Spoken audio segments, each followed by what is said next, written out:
The Senior Bowl featuring the top NFL draft prospects and watching all of them. Chris Gordy from the Locked On SEC podcast. Chris, you were at the Senior Bowl. Was there a player you saw there who jumped out to you as a perfect fit for the Texans in round one? Yeah, look, a lot of people think the Texans need to take an offensive lineman in the first round. And while I do agree, there's a guy that could be on the board at 25. He's a former Texas A&M Aggie and finished his career at Ole Miss. But defensive tackle Walter Nolan, great NFL size, 6'3", nearly 300 pounds. He's got all the tools. Had some really nice reps this week at the Senior Bowl practice. Got speed, got power. Look, coming into this week, he was projected as a back end of the first rounder. So we'll see if he starts to climb up draft boards. But nothing against Tim Settle or Foley Fatukasi or those guys. But I think Walter Nolan is a guy who day one could step in and start on D'Amico Ryan's defensive line. Well, funny enough that Chris mentions a defensive tackle because Darius Alexander had a really good play as well during the Senior Bowl. So what about him? And maybe the Texans looking for wide receiver depth. How about Jack Bech from TCU?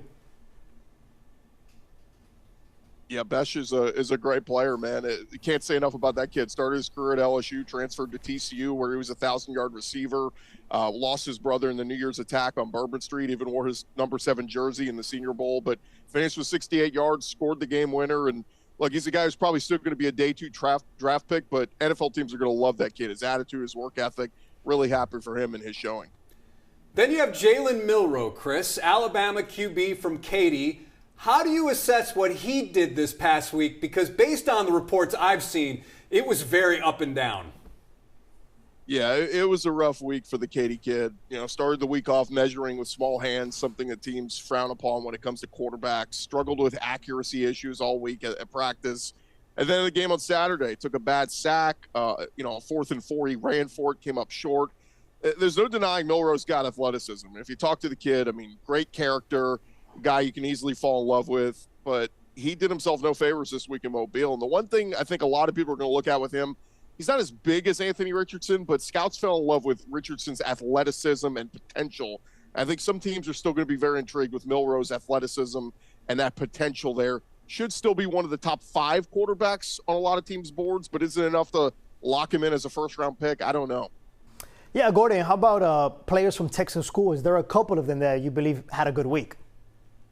Yeah, Texas A&M defensive end Shamar Stewart really impressed. I talked to a lot of folks who thought he really improved his draft stock this week. And another guy, Texas Longhorn D lineman Barron Sorrell, looked really good in practices, had some nice reps going up against LSU's Emory Jones. It's funny, Stewart even complimented Sorrell's performance, and that's saying something that the Aggie showed some love to the Longhorn. But, another kid, a kid from Texarkana, Landon Jackson from Arkansas, I like this kid a lot. Had a really nice week, forced a fumble in the game on Saturday. He's projected as an early second, but let's see what he does at the Combine as pro day. Could sneak into the back end of the first round. Of course, you are all about the SEC on the Locked On SEC podcast. Matthew Berry from ESPN posted that based on Senior Bowl week, he believes Ole Miss was the best team in the SEC, I imagine talent-wise. Do you agree with that assessment? Yeah, I mean, that's the question is, are we asking best team or most talent? Because, a lot of years Georgia or Alabama have the most talent, but it doesn't mean they're the best team. There's no denying Ole Miss. They signed the number 1 transfer portal class last offseason. They brought back Jackson Dart at quarterback.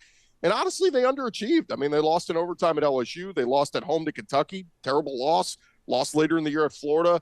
Took themselves out of the playoff. Talent is not what Ole Miss was lacking, though. But when you talk Walter Nolan, Trey Amos, Princely Amon-Miela, and Jackson Dart, I mean, Ole Miss is going to have 7 or 8 players drafted in this year's draft, and unfortunately a Gator Bowl win is all they're going to have to show for it. How much did Dart help himself? Yeah, it sounds like he did a pretty good job. I mean, he had a rushing touchdown in the game on Saturday. Still struggles with pocket presence and awareness, feeling that pressure when he's got somebody coming down on his backside. But, yeah, I thought Dart had a pretty good overall week. Now, is it still going to move him up, from a day 2 pick? Probably not. But it was a good showing for Jackson Dart. And a lot of people much higher to him than the last Ole Miss quarterback, Matt Corral, that came out a couple years ago. So I like Jackson Dart. We'll see where he lands. He is Chris Gordy from the Locked On SEC podcast. Chris, appreciate your insight on all this. Anytime, guys. Thanks.